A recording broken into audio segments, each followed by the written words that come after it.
받으실 말씀은 이사야서 43장 1절부터 7절 말씀입니다. 이사야서 43장 1절부터 7절입니다. 제가 가진 성경, 구약 성경 1019페이지에 있습니다.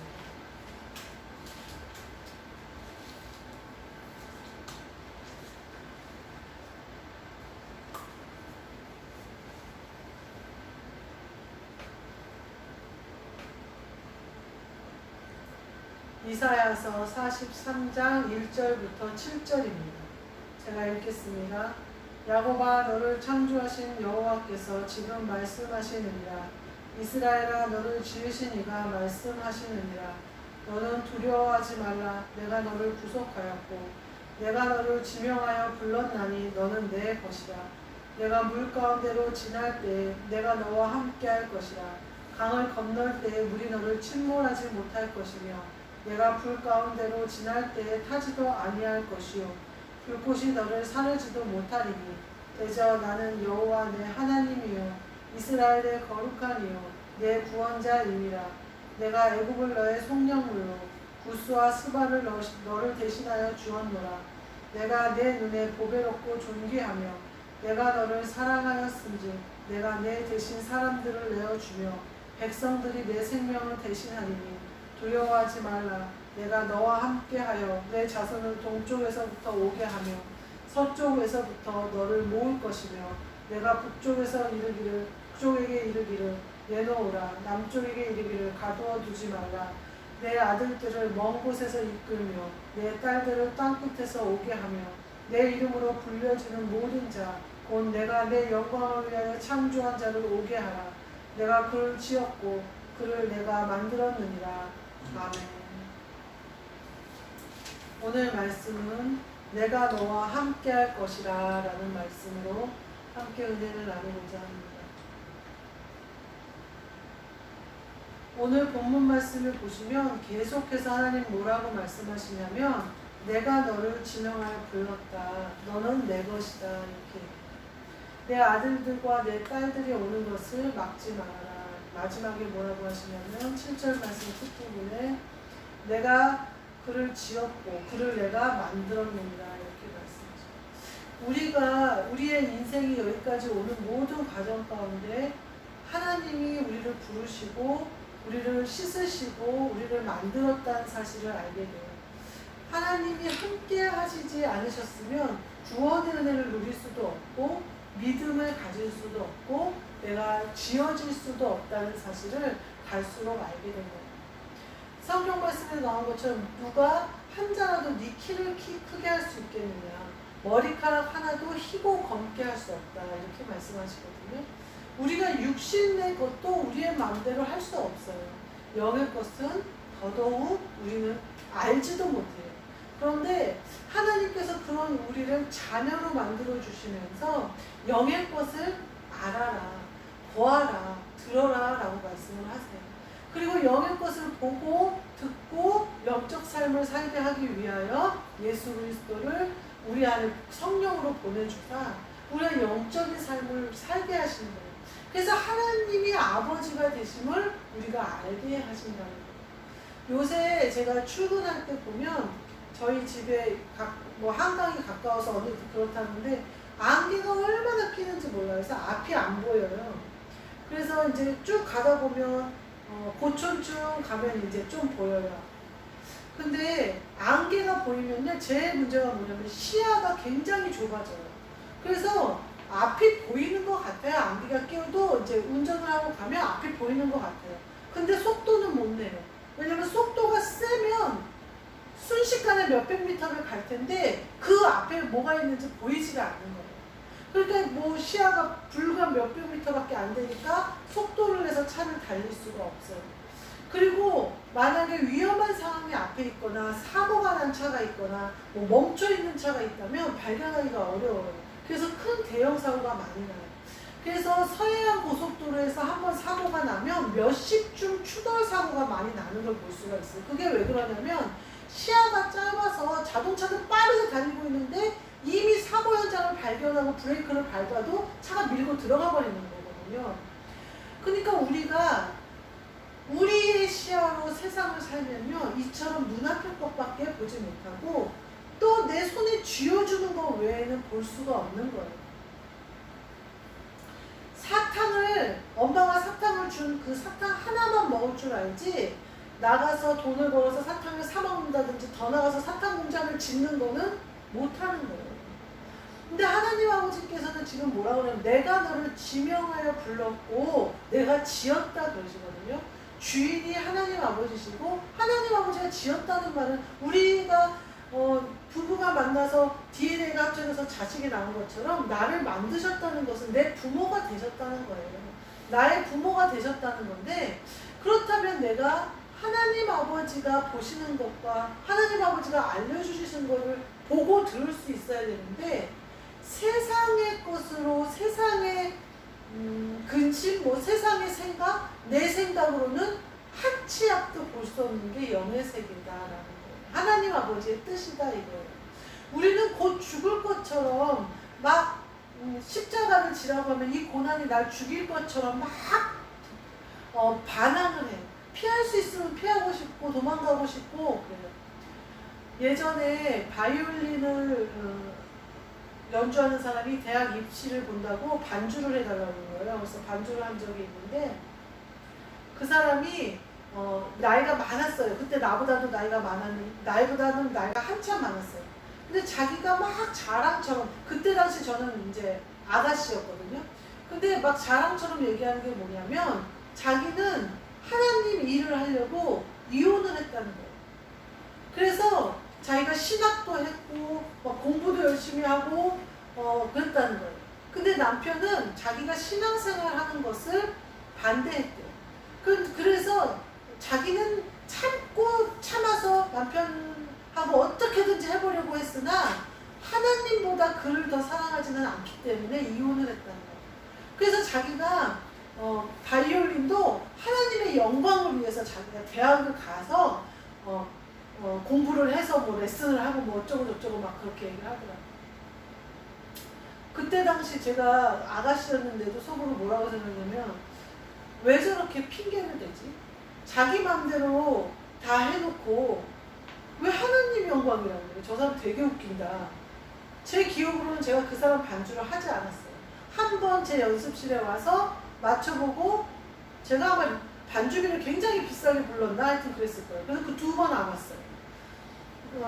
제가 하기 싫었던 것 같아요. 그 사람과 같이. 그러니까 그 사람의 의도는 뭐냐면 자기가 이렇게 하나님께 영광을 돌리고 하나님을 위해서 이 바이올린도 하고 이러니까 네가 거저 반주를 해줘도 영광으로 알아라 이런 식이었던 것 같아요.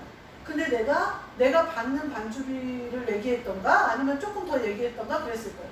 그러니까 당연히 그 반주비를 내고는 나랑 반주를 맞출 수가 없으니까 오지 않은 거예요.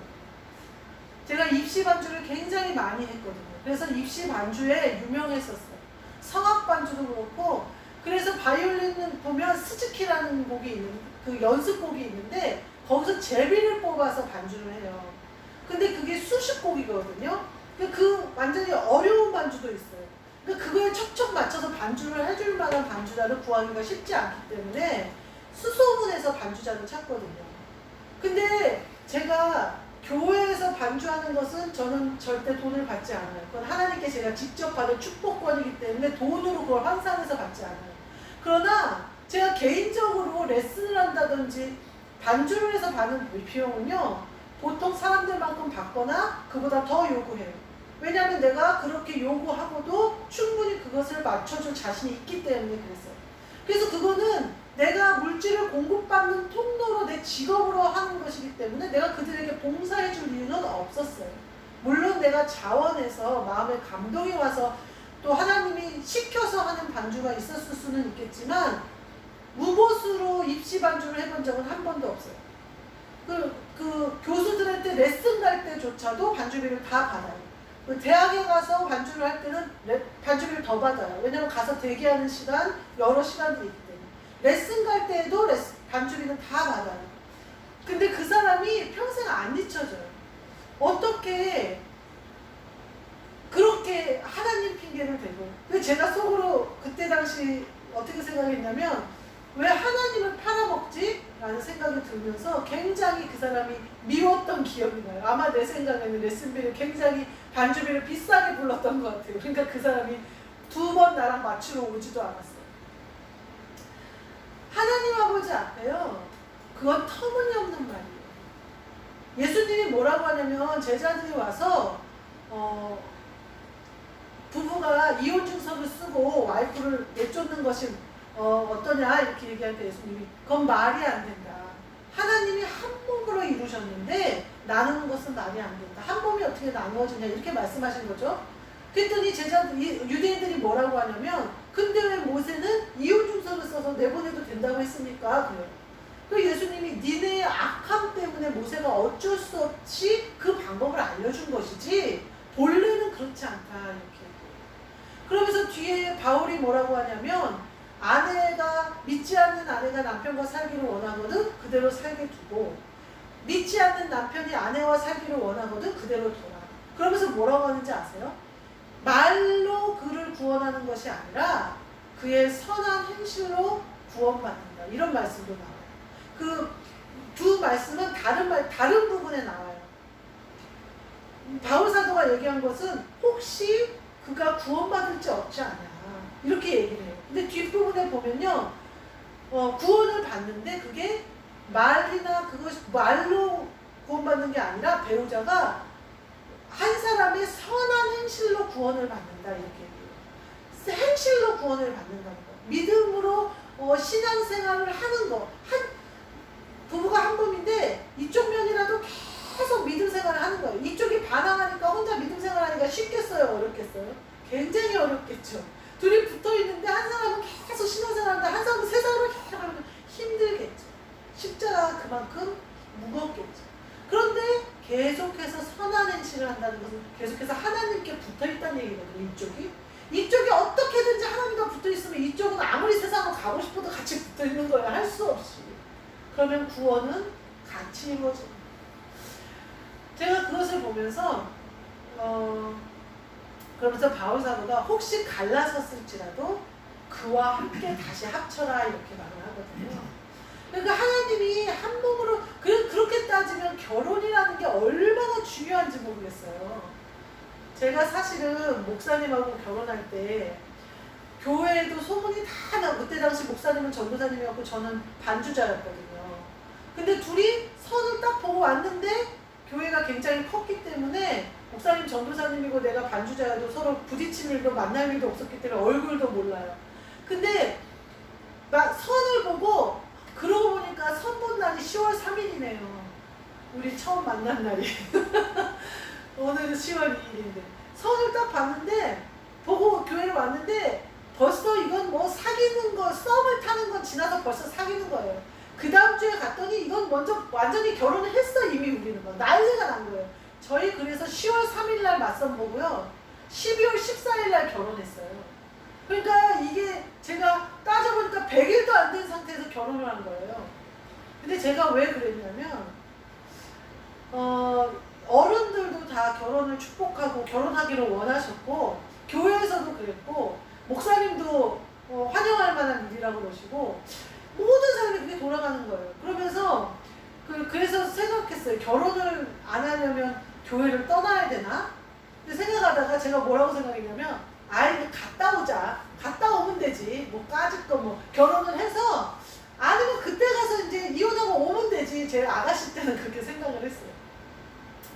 그래서 근데 이제 결정적으로 하나님이 기뻐하신다는 응답을 하셔서 결혼을 하는데 갔는데 영 아니다. 그러면 돌아서 오면 되지라고 생각을 하는 거예요. 결혼은 한 몸이 되면 헤어질 수 없다는 사실을 그때 알았더라면 굉장히 제가 고민을 하고 1년이라도 사귀어보고 좀 신중하게 했을 텐데 그때는 그걸 몰랐어요. 그래서 언제든지 헤어지면 세상에 이혼이라는 법이 있는 것처럼 헤어지면 그만이고 또 모세가 이혼 증서를 써서 언제든지 내쫓으면 그만이었던 그거는 왜 그랬대요? 너희의 악함 때문에 그랬대요. 악함 때문에 그 악이 더 악을 불러오지 않게 하기 위해서 그쯤에서 서로 그냥 갈라서게 한 거라는 그 법을 준 거라는 거예요. 모세가. 그러나 하나님의 마음은 그렇지 않다는 거예요. 우리는 하나님이 지으신 하나님의 것이 하나님의 마음에 들게 살아야 되잖아요. 하나님 뜻대로 살겠다고 하면서 하나님의 뜻과 반대되게 사는 거예요. 말이 안 되잖아요. 내가 하나님께 영광을 돌리면서 살려고 이혼을 했다. 이거는 마치 내가 아버지께 효도하려고 아버지 재산을 갖다가 주식에 투자했다. 이거는 같은 말이에요. 내가 아버지 재산을 아버지한테 효도하려고 아버지 막판에 편하게 살게 해주려고 아버지 돈 갖다가 주식에 탕토 했는데 운이 없어서 돈을 다 해먹었다. 이거는 마찬가지예요. 아버지를 비참하게 만들고 아버지를 가난하게 만들고 아버지의 노후를 더 안 좋게 만들면서 뭐라고 얘기해요? 나는 아버지한테 할 만큼 했다. 나는 아버지한테 효도하려고 한 거다. 이건 앞뒤가 맞지 않아. 하나님 아버지의 마음에 하나님 아버지 마음에 합해야 된다는 거예요. 그 말은 뭐냐면요, 하나님 마음이 내 마음이고 내 마음이 하나님 마음이 돼야 된다는 거예요. 하나님 아버지는 우리에게 효도를 받으시는 것을 원하시는 것이 아니라 하나님 아버지를 만나는 걸 우리가 기뻐하는 걸 원하시거든요. 우리가 하나님 아버지한테 뭘 해드리겠어요? 이 땅에 하나님 아버지가 짓지 않는 것이 하나도 없이 다 하나님 아버지의 소유인데 내가 하나님 아버지께 뭘 갖다 드리겠어요? 뭘로 하나님 아버지를 효도를 하겠어요? 내 마음밖에. 하나님 아버지가 사랑하고 관심을 가지고 쳐다보고 있는 나가 하나님 아버지가 쳐다보고 있는 그 바라보심에 화답하는 거, 하나님 아버지가 나에게 말씀하실 때 들어드리는 거, 그거 외에 하나님 아버지 마음이 내가 보여줬을 때 같이 뭐 먹으러 가고 이러는 거, 그거 외에 우리가 하나님께 뭘로 하나님을 기쁘시게 해드리겠냔 말이에요. 내가 내 것인 게 하나도 없고 내가 하나님 아버지보다 부자인 게 하나도 없는데 뭘로 아버지를 기쁘시게 해드리겠냐는 거예요. 사울이요, 하나님 아버지께 선택을 받았어요. 그래가지고 사무엘이 사울에게 기름을 부어요. 그리고서는요, 그 같이 다니던 사환을 먼저 가게 하라고 해요. 그리고 먼저 가게 한 다음에 사울에게 기름병을 열어서 기름을 부어요. 그러니까 사울이 기름 부음 받을 때는 사무엘밖에 없었어요. 사환조차도 먼저 가게 했어요. 그래서 기름을 부어요. 그러니까 사울이 그러고서 사울한테 뭐라고 하냐면, 너가 가면 암나귀는 찾았는데 너희 때문에 걱정한다는 아버지의 소식을 전하게 될 거고, 떡을 가지고 가고 뭘 가지고 가는 사람을 만날 텐데 그 자리에서 너가 떡을 2개를 받을 거고, 이런 얘기를 쭉 해요, 사무엘이. 그러니까 이제 앞으로 일어날 일을 예언을 해준 거예요, 사울에게. 그래서 사울이 이제 기름 부음을 받고 가면서 사환을 만나요. 그래서 가는데 그 일이 그대로 이루어져요. 그러면서 이제 사울이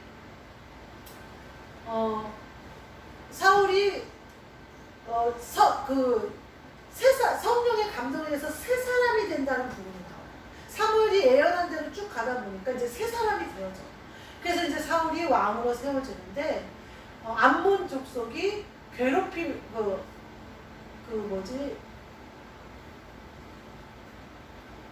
야베스에게 와요. 그러면서 공격하겠다 그러니까 야베스 맞나? 그 민족이 이스라엘 그러니까 내일까지 내가 너희에게 나아가겠다. 그리고 이제 이스라엘에게 소식을 전해. 이렇게 우리를 완전히 밟아버리려고 하는데 어떻게 하면 좋을까? 그래서 사울이 소를 몰고 오다가 그 소식을 듣고 하나님 분이 나서 이스라엘 그 소를 각을 떠서 보내면서 민족으로 소집해. 그러니까 이스라엘 민족 30만 명과 유대 민족 3만 명, 33만 명이 모여요. 그래가지고 암몬 족속을 싹 쓸어버려요. 그 뒤로 사람들이 뭐라고 하냐면, 사울이 어떻게 우리의 왕이 되겠냐고 하는 사람을 끌어내라, 죽이겠다, 사울은 우리의 왕이다, 이렇게 돼요. 근데 이 모든 과정, 사울이 가는 과정에 뭐가 있냐면요, 하나님의 신이 그를 감동하였다라는 말이 계속 나와요. 하나님의 신이 그를 감동했다. 근데요, 다윗은요, 가는 곳마다 무슨 말씀이 나오는 줄 알아요? 하나님이 그와 동행했다, 이렇게. 우리가 하나님 성령 받아서 일을 할 수도 있어요. 그러면요, 사울이 중간에 변질된 것처럼 변질되지 말고 매번 성령님께 물어서 성령님이 가르쳐 주시는 대로 가야 돼요. 근데 다윗은요, 내 마음에 합한 사람이다 하나님이 그러시거든요. 그래서 다윗과 동행을 해주세요, 하나님. 물론 다윗은 항상 하나님께 묻고 간 사람이에요. 그러나 동행했기 때문에 가는 곳마다 이기게 하시는 거예요. 죄를 지을지라도 회개하게 해주세요. 다윗은 하나님 마음이 무엇을 향하는지 알아요. 하나님의 그 언약궤를 들여오면서 다윗이 막 춤을 추잖아요. 너무 기뻐서. 처음에는 우사가 손을 대는 바람에 우사가 죽으니까 다윗이 너무 실망해서 그것을 그 집에 놔둬요. 근데 거기가 축복을 받는 걸 보고 다윗이 다시 한번 용기를 내서 들여온단 말이에요. 그러면서 6걸음 걷고 7걸음째는 제사를 드리면서 막 기뻐해요. 그것이 나에게 오는 것을 기뻐해요. 그런 다윗이 그러고 나서는 압살롬한테 반역당해서 도망갈 때 뭐라고 그래요? 언약궤는 그대로 그 자리를 지켜라. 예루살렘을 지켜라. 나는 이렇게 쫓겨나갈지라도 하나님의 언약궤는 그 자리를 놔둬라. 이렇게 얘기를 하거든요. 그러니까 이 다윗의 그 행동을 보면요, 자기가 왕에서 쫓겨나는 것은 하나님은 영광을 받으시고 하나님은 영원하게 되시고 나는 쫓겨나서 가도 이건 내 죄 때문에 내가 당하는 일이니까 그거랑 상관이 없다. 하나님은 그 자리에 그대로 계시도록 나 때문에 이렇게 움직이시지 않도록 해라. 이런 마음이 보여요. 다윗과 사울이 같은 왕이지만 하나님께 버림받고 선택받았고 완전히 달라진다는 것을 볼 수가 있어요. 우리가 하나님이 나를 지명하여 불렀고 내가 하나님 것이고 나 대신 다른 사람들을 내어줄지언정 내 새끼는 절대 내어주지 않는다는 오늘 하나님 말씀처럼 하나님이 그런 우리 아버지신데 내가 하나님 아버지의 마음에 합하게 행하는 것이 당연하지 않겠나. 내 것을 받으시겠다고 해도 아멘이시오. 아버지 걸 나에게 주시겠다고 하셔도 아멘이요. 일체의 비결을 배운 바울처럼 우리도 이 땅의 것은 일체의 비결을 배워버려야 되지 않을까. 영의 잘된 같이 범사가 잘 되는 것 때문에 저는 이 땅에서 무슨 일이 엉키거나 사람이 내 앞에 나타난 사람이 그러거나 할 때 내 모습이거든요. 내 안에서 내가 해결해야 될 문제지 그 사람의 문제가 아니에요. 어떤 사람이 와서 나에게 할 때 그것이 내 안에 있기 때문에 내 앞에 드러났다는 것을 깨달고 기도를 하는 거예요. 그래서 내 안에서 해결이 되어버리면 상관이 없는 일이 돼요. 그가 떠나든지 상황이 해결되든지 모든 것이 깨끗해지는 것을 볼 수 있어요. 하나님 아버지는 우리에게 원하실 때 이런 어떤 영적인 다스리심의 능력을 가지고 살기를 원하시는 거예요. 내가 너를 지었다. 내가 너를 지명하여 불렀다. 여기 오늘 본문 말씀을 보면 두려워하지 말라라는 말씀이 계속 나와요. 1절에도 나오고 5절에도 나오고 뒤에도 나오고. 왜냐하면 우리는요, 하나님 아버지가 날 지명하여 불렀고 나를 지으셨는데 두려워할 때가 있어요. 뭐라고 얘기하시냐면요, 내가 너와 함께 할 것이다. 함께 하시기 때문에 우리가 물을 지날 때 물이 우리를 침몰치 못하는 거고요. 함께 하기 때문에 불이 우리를 그슬리지 못해요. 우리는요, 물을 침몰 안 당하고 물을 지날 능력이 없고요. 우리는 안 타고 불을 지날 능력이 없어요. 그러나 하나님 아버지가 함께 하시면 하나님 아버지를 감히 물이 어떻게 침몰을 해요? 지으신 분인데 불이 어떻게 감히 하나님 아버지를 그슬려요? 하나님이 참 만드신 것입니다. 주인이 지나가는데 어떤 피조물이 덤벼요. 근데 그분이 나와 함께 하기 때문에 물이 침몰치 못하고 불이 그슬리지 못해요. 문제는 우리도 하나님 아버지의 마음에 화답해야 된다는 거예요. 그래서 우리가 하나님 아버지의 마음과 한 마음이 되어야 된다는 거예요. 우리가 가끔 죄 지을 수 있어요. 그러나 잘못했다고 하는 거예요.